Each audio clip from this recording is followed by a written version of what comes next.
Should I buy a house now or should I wait until next year? Inflation is at 41-year highs. Is buying a house still a good investment?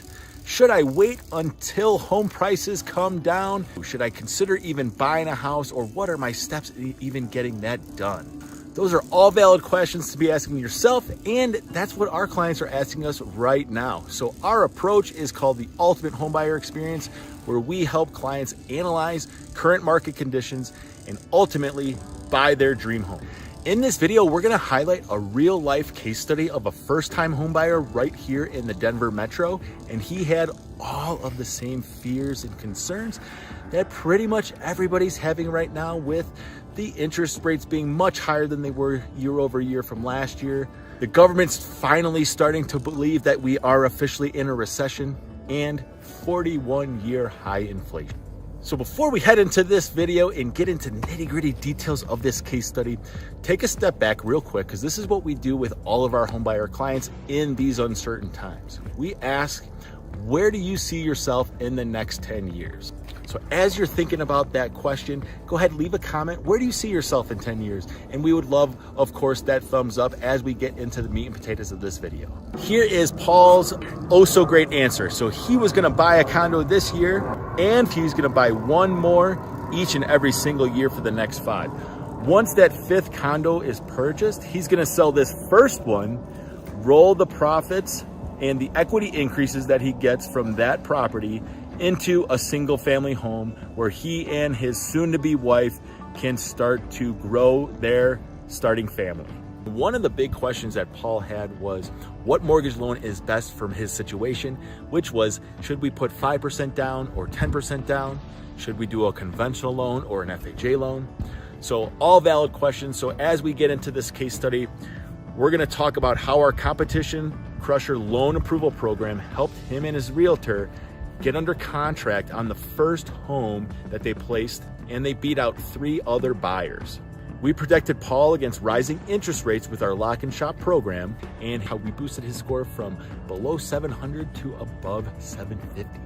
And probably my most fun presentation tool that we have is called the total cost analysis, where we're gonna basically show you how we present our different findings to each and every one of our mortgage loan clients with our total cost analysis presentation, where you're gonna see why a client would pick one loan over another, say a conventional versus an FHA, and why having that elevated credit score is oh so sweet for that pocketbook.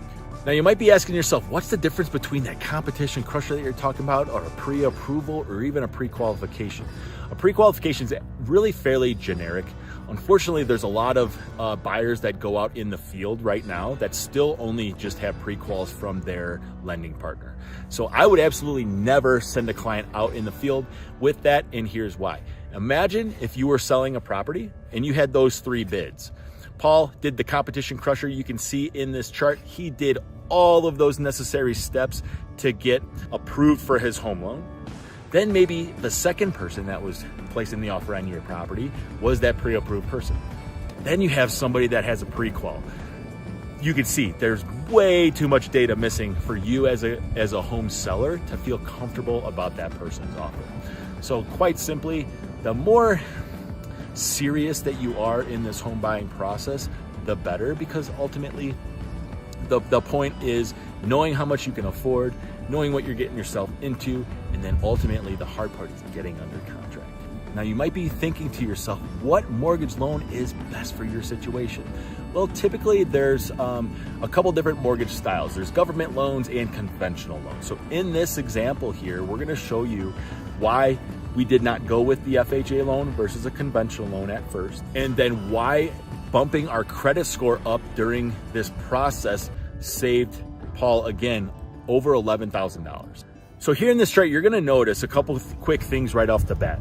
The FHA loan is a great product, and it does have the lowest interest rate. However, it's not the most expensive loan on a month-over-month payment basis, and it becomes a little bit more expensive as you gain equity in your property, because FHA loans have mortgage insurance. They're also going to have more closing costs because the government does charge what they call an upfront funding fee just to utilize the loan product. So if you can only qualify for that type of loan, that's fine, because there's always steps that you can do to boost your, personal finances, your credit scores, and so on.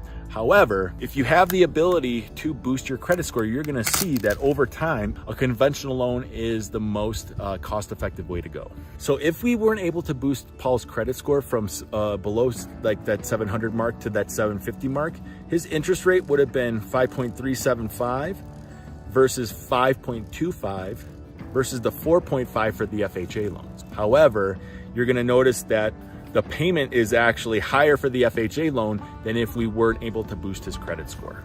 Now, on top of that, the other concern for him was, should I just put 5% down or 10%? So we, in this assumption model here, we said we were gonna definitely be able to boost his credit score, which was very simple to do. He did that in about 5 days with our guidance. But that interest rate would have been 5.375, and that payment was nearly $2,700 based off of our calculations here. And that put him just slightly above his comfort zone for his monthly payment. So in our buyer presentation, once we kind of analyzed these couple products, we did a couple of quick things. We discounted the FHA loan right off the bat, as well as doing 5% down. So really it came down to doing 10% down and boosting our credit scores at the same time. Now, as we help Paul kind of walk through our presentation here, we really start to analyze payment on a monthly basis. How much does the loan cost over the first 5 years of the loan?